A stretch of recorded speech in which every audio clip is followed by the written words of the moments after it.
આ વાર્તા સાંભળીને તમારા હોશ ઉડી જશે। જ્યારે મેં ઘરનો દરવાજો ખોલ્યો તો મારા પતિને બદલે મારો જમાઈ ઊભો હતો। હું એક નાના નાઇટ ડ્રેસમાં હતી અને મારા પતિ ત્યાં દરવાજે આવ્યા હશે તેવી અપેક્ષા રાખતી હતી, પરંતુ તેના બદલે મેં મારા જમાઈને જોયું તો મને ખૂબ શરમ આવી, કારણ કે તેણે મારી સામે જુદી રીતે જોયું। હું ઝડપથી રૂમમાં દોડી પણ તેને મારો હાથ પકડ્યો। તેને કહ્યું, સાસુ તમે ક્યાં જાઓ છો? મને પાણી આપો। મને શરમ આવતી હતી, તેથી હું ઝડપથી રૂમમાં ગઈ। મેં મારા જમાઈને કહ્યું, તમે બેસો, હું તરત આવીશ। પછી મેં મારી સાડી પહેરી અને પછી તેમના માટે ચા પાણી લાવી। તે હજુ પણ મને નજીકથી જ જોઈ રહ્યા હતા। તેને પૂછ્યું, આજે કંઈ ખાસ છે શું? હું કદાચ ખોટા સમયે આવ્યો છું। મેં કહ્યું, કંઈ નહીં, બધું બરાબર છે જમાઈ। મને તો તમારા સસરાના દરવાજે આવવાની અપેક્ષા હતી, પણ કોઈ વાંધો નહીં, અતિથિ દેવો ભવ, હું આનાથી પણ ખુશ છું। તેને બધું જોઈ લીધું હતું, તેથી ઘરની બાબતો કહેવામાં કોઈ નુકસાન ન હતું। મેં આજે જમાઈને કહ્યું કે મેં તેના સસરા માટે એક સરપ્રાઈઝ રાખી હતી। તેના કામને કારણે તે ઘરે સમય પસાર કરી શકતા નથી, તેથી મેં આજે કંઈક અલગ કરવાનું વિચાર્યું। પતિ પત્નીના હિતોને ધ્યાનમાં રાખીને આપણે સમયાંતરે સરપ્રાઈઝનું આયોજન કરવું જોઈએ, પણ તમે સમયે આવી બગાડી નાખ્યો। અચાનક જમાઈએ મારો હાથમાં લીધો। હું ચોંકી ગઈ, કારણ કે મારું મન હજુ પણ વિચારોમાં જ હતું। મારા જમાઈના આગમનથી હું ડરી ગઈ। તેણે જોયું કે હું નર્વસ છું। અભિષેક દરરોજની જેમ બીજા દિવસે પણ ખાવાનું લઈને કામ પર ગયા, પણ જમાઈ હજુ ઘરે જ હતા। તેણે કહ્યું કે તેને 10 વાગ્યે ઓફિસ જવાનું છે। જમાઈ 30 વર્ષના હતા, પરંતુ કોઈ પણ તેને જોઈ માની શકે કે તે બહુ ફિટ અને હેન્ડસમ હતા। તે સ્નાન કરીને તૈયાર થઈને બહાર આવ્યા, પરંતુ તેઓ માત્ર ટુવાલમાં હતા। એમને જોઈને મને એમની દેખભાલ કરવા પર ધ્યાન ગયું। તે સીધા રસોડામાં ગયા અને તેની વ્યવસ્થિત રીતે તૈયારીઓ શરૂ કરી। તેમને જોયા પછી મેં એક ક્ષણ માટે મારી જાતને બંધ કરી દીધી। તેમની દેખભાલને લઈને હું થોડી શર્મિંદગી અનુભવી રહી હતી। થોડીવાર પછી જમાઈ બધા કપડાં પહેરીને પાછા આવ્યા। જ્યારે તે ઘરે પરત ફરતી વખતે મને મળ્યા, ત્યારે મેં તેને કહ્યું કે મારે ઘરના કામકાજમાં મદદની જરૂર છે। તેની સાથે રહેવાથી મને મારા ઘરનું વાતાવરણ ભરેલું લાગતું। એવું લાગતું કે જાણે કોઈ મારી નજીક છે। એ દિવસે ઓફિસ જતાં પહેલાં મારા જમાઈએ મને એક નવો વિચાર આપ્યો। તેને મને કેન્ડલ લાઇટ ડિનરનું કહ્યું। તેણે કહેવાનું શરૂ કર્યું, સાસુજી, ગઈકાલે હું વહેલો આવ્યો અને તમારી યોજનાને ઠેસ પહોંચાડી હતી, તેથી હું આજે રાત્રે થોડો મોડો ઘરે આવીશ। જરૂર પડશે તો બહારથી ખાવાનું પણ ખાઈ લઈશ, જેથી તમે અને સસરા તમારો સમય સાથે પસાર કરી શકો। હું તમને બંનેને ખલેલ પહોંચાડીશ નહીં। જમાઈએ મને કેન્ડલ લાઇટ ડિનરને રોમેન્ટિક બનાવવાની રીતો પણ બતાવી। આ દરમિયાન મેં અભિષેકને ફોન કર્યો, પરંતુ તેણે મારો ફોન ઉપાડ્યો નહીં। મેં તેને એક ટેક્સ્ટ મેસેજ પણ મોકલ્યો, જેમાં તેણે ફક્ત ઓકે કહ્યું। સાંજે તૈયારીઓ પણ કરવામાં આવી હતી, પરંતુ અભિષેકે આખો દિવસ મારી સાથે વાત કરી ન હતી। તેમ છતાં જ્યારે તે ઘરે વહેલા આવ્યા અને મને જોઈ, ત્યારે મને લાગ્યું તે થોડા થાકેલા છે। મેં તેની સાથે રાત્રિ ભોજન કર્યું, પરંતુ હું તેને બાકીનું કામ કરવા દબાણ કરી શકી નહીં, કારણ કે તે મને પહેલેથી જ થાકી ગયેલા દેખાતા હતા અને કોઈપણ રીતે તે મારા પતિ હતા। તેમને દબાણ કરવા માટે કોઈ બાબતમાં ઉતાવળ કરવાની જરૂર ન હતી। તેથી જ્યારે મેં તેને થાકેલા જોયા, ત્યારે મેં તેને કંઈ કહ્યું નહીં। તેને રૂમમાં શાંતિથી સૂવા દીધા અને તેના સૂઈ ગયા પછી હું રસોડું સાફ કરવા ગઈ, પણ મને ઊંઘ આવતી ન હતી। રસોડામાં કામ કરતાં મેં લીલું ગાઉન પહેર્યું હતું। રાતના 10-12 વાગ્યા હતા, પણ જમાઈ હજુ ઘરે આવ્યા ન હતા। હું તેને બોલાવવાનું વિચારી જ રહી હતી, એટલામાં જ ઘરનો દરવાજો ખુલ્યો અને તેઓ અંદર આવ્યા। મેં તેને ખાવાનું પૂછ્યું, પણ તેણે કહ્યું કે તે જમીને આવ્યા છે। થોડા સમય પછી તે રૂમમાં ગયા। તે પછી હું પણ મારા રૂમમાં જઈને સૂઈ ગઈ। દિવસો આમ જ વીતવા લાગ્યા। જમાઈનો ઓફિસનો સમય સવારે 10ની સાંજના 5 વાગ્યા સુધીનો હતો। સાંજથી રાત સુધી તે મારા કામમાં મદદ કરતાં જેમ તે મને મદદ કરતા હતા, એ જ રીતે મારા પતિએ તો ક્યારેય મદદ કરી ન હતી।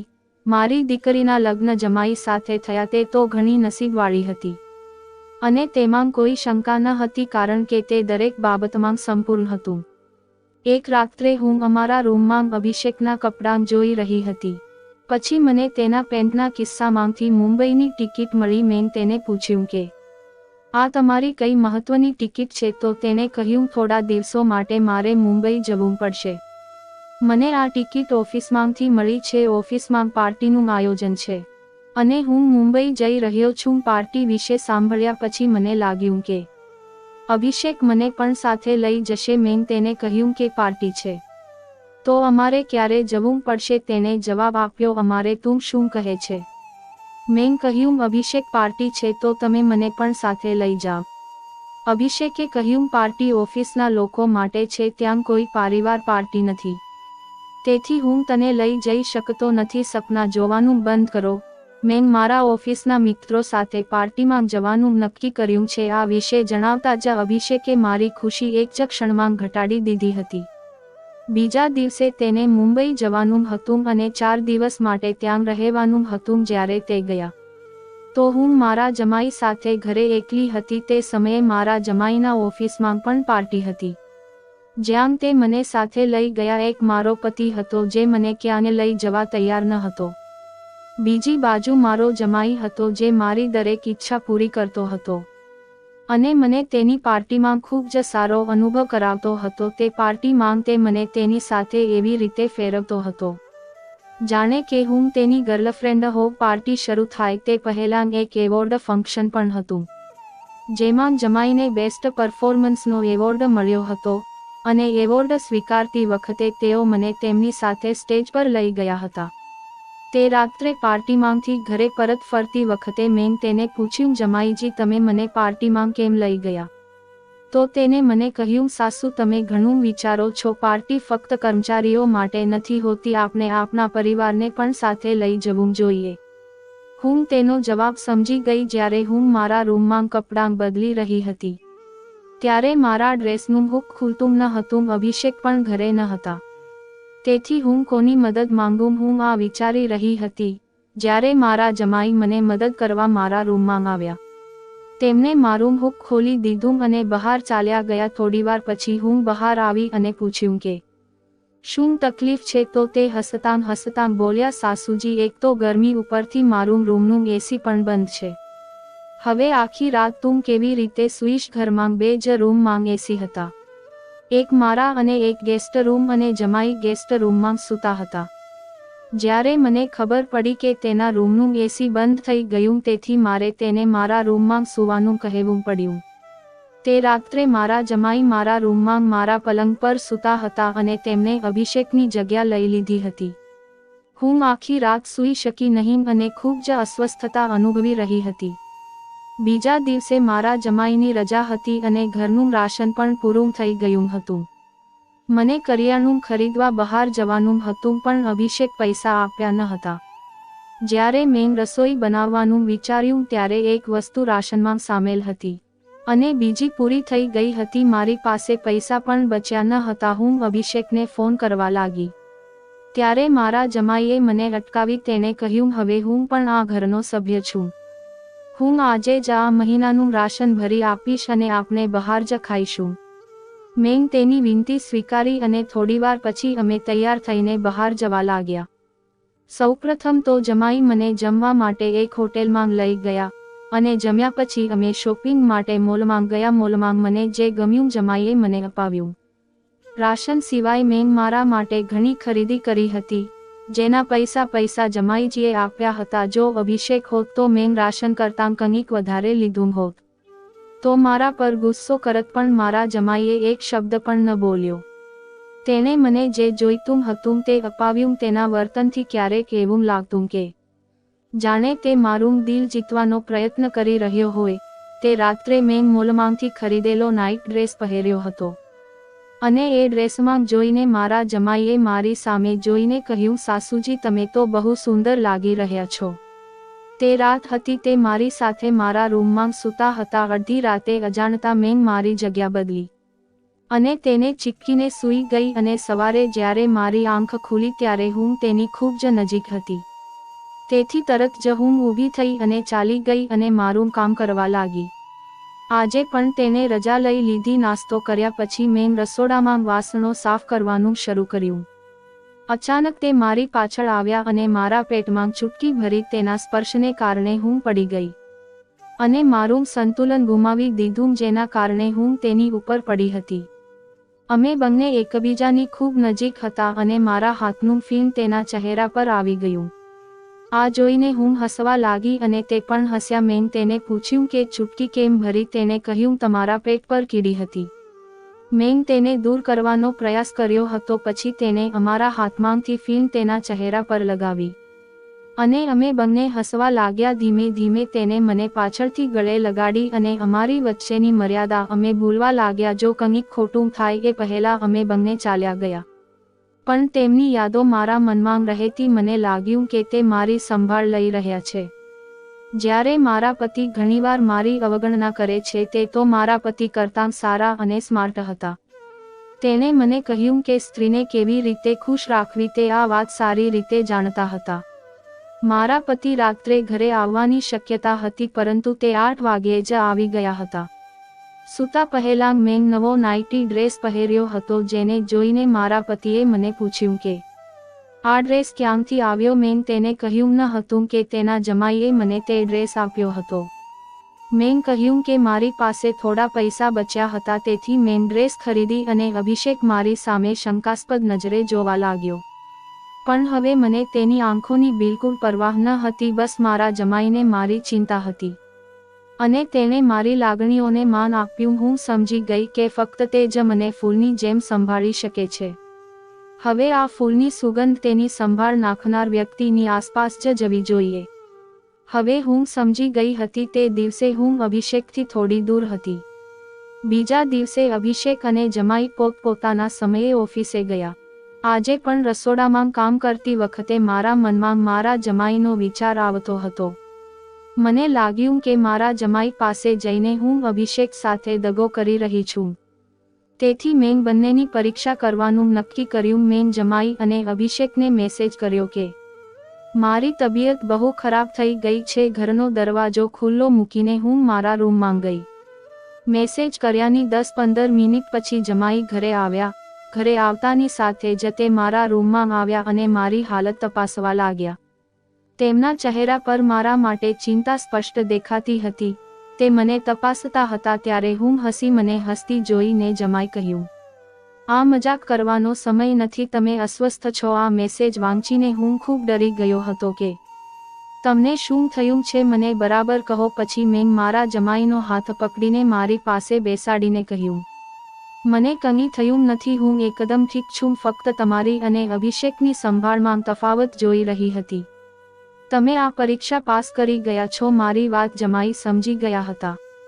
ધીમે ધીમે અમે બંને એકબીજાની નજીક આવવા લાગ્યા. તેમની તપસ્યાનો આજે અંત આવવાનો જ હતો.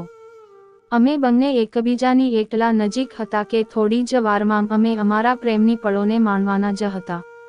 પણ પછી અભિષેક રૂમમાં આવ્યા. અમને જોઈને તેની આંખો ચોંકી ગઈ.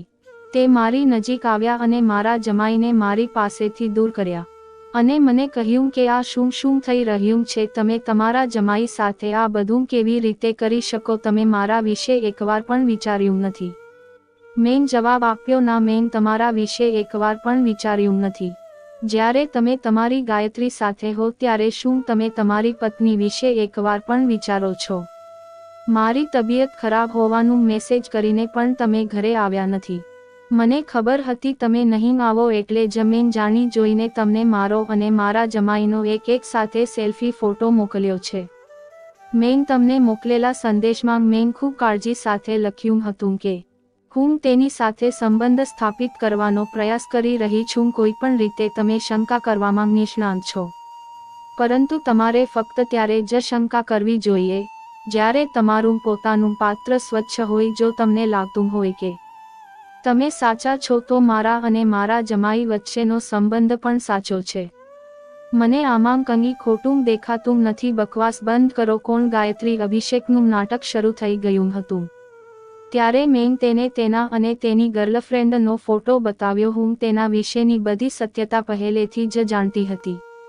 પરંતુ મેં તેના પ્રેમ માટે ધીરજ રાખી અને તે ઘરમાં રહી. મેં અભિષેકને કહ્યું, તમે હજુ કેટલું જૂઠું બોલશો? તમે ઓફિસના કામ અને પાર્ટીનું કહીને તમે તે છોકરીને શહેરની બહાર લઈ જાઓ અને તેની સાથે સમય વિતાવો. તમે તેના પાછળ કેટલા પૈસા પણ ખર્ચો છો, પરંતુ જ્યારે તમારી પત્ની એક વસ્તુ માંગે ત્યારે તમે તેના માટે ખર્ચો વિશે ફરિયાદ કરવાનું શરૂ કરો છો. તમારું સત્ય જાણવા છતાં તમારા ઘરે જ રહે તમને ખુશ કરવા માટે ક્યારેક રૂમને શણગાર્યો, તો ક્યારેક કેન્ડલ લાઇટ ડિનરનું આયોજન કર્યું. મારાથી કંઈક ભૂલ થઈ ગઈ હશે, તેથી તમે જે પ્રેમ ઈચ્છતા હતા તે હું તમને આપી શકી ન હતી. હું મારી જાતને ગુનેગાર સમજતી હતી, પણ જમાઈએ મને તમારું બધું સત્ય કહ્યું હતું. તે સારું હતું, અન્યથા હું પોતાને દોષી માનું અને ડિપ્રેશનમાં ગઈ હોત અને મારી સાથે કંઈક ખરાબ કર્યું હોત. મારા જમાઈએ મુશ્કેલ સંજોગોમાં મારી સંભાળ લીધી. હા, તમે જે શંકાથી અમારી તરફ જોઈ રહ્યા હતા તેનાથી દૂર જાઓ. જમાઈ અને મારી વચ્ચે કંઈ ખોટું નથી. અમે તમને એક પાઠ શીખવા માંગીએ છીએ. અમે આ નાટક કરી રહ્યા હતા. અભિષેક, તમે જે જોયું તે એક નાટકનો ભાગ હતો. જો તમે મને બીજા પુરુષ સાથે ન જોઈ શકો તો હું તમને બીજી છોકરી સાથે કેવી રીતે જોઈ શકું? હવે અભિષેક મારી સામે માથું નમાવીને ઊભા હતા. મેં મારી બેગ ઉપાડી અને મારા માતા પિતાના ઘરે જવાનું શરૂ કર્યું, કારણ કે હવે હું સહન કરી શકતી ન હતી. અભિષેકને અનુભૂતિ થઈ ગઈ અને તેણે મને જતાં અટકાવી. તેણે મારી પાસે માફી માંગી અને વચન આપ્યું કે આજ પછી તે બીજી કોઈ છોકરીની પાછળ નહીં જાય. અને મારા વફાદાર એવા જમાઈએ મને મદદ કરી. આ માટે મેં તેમનો આભાર માન્યો. આજે મારા જમાઈની મદદથી હું મારા ઘરને બચાવી શકી. આજકાલ ઘણા લોકો, પછી ભલે તે પુરુષ હોય અથવા સ્ત્રી, સુખી કુટુંબ હોય તો પણ તે લોકો બહાર પ્રેમમાં પડે છે. બહારની વ્યક્તિ તમને તમારા પરિવારના સભ્યોની જેમ સંભાળી ન શકે. તે ફક્ત તેની જરૂરિયાતો જ પૂરી કરશે. એક્સ્ટ્રા મેરિટલ અફેરના વધતા જતા કેસોને કારણે છૂટાછેડાના કેસ પણ વધી રહ્યા છે. આવા સમયે કોઈ પણ સ્ત્રી માટે તરત જ તેના માતા પિતાના ઘરે જવું તેના પતિને સ્વતંત્રતા આપવા સમાન છે. પરિસ્થિતિથી ભાગવાને બદલે તેનો સામનો કરવો જોઈએ. પતિ ગમે તેટલા ખોટા રસ્તે ચાલે પણ પત્ની જ તેને સાચા રસ્તે લાવી શકે છે. દરેક સ્ત્રીએ આ વાત સમજવી જોઈએ. મિત્રો, જો તમને વાર્તા પસંદ આવી હોય તો વિડીયો લાઈક કરો અને ચેનલને સબસ્ક્રાઇબ કરો. ધન્યવાદ. Thank you.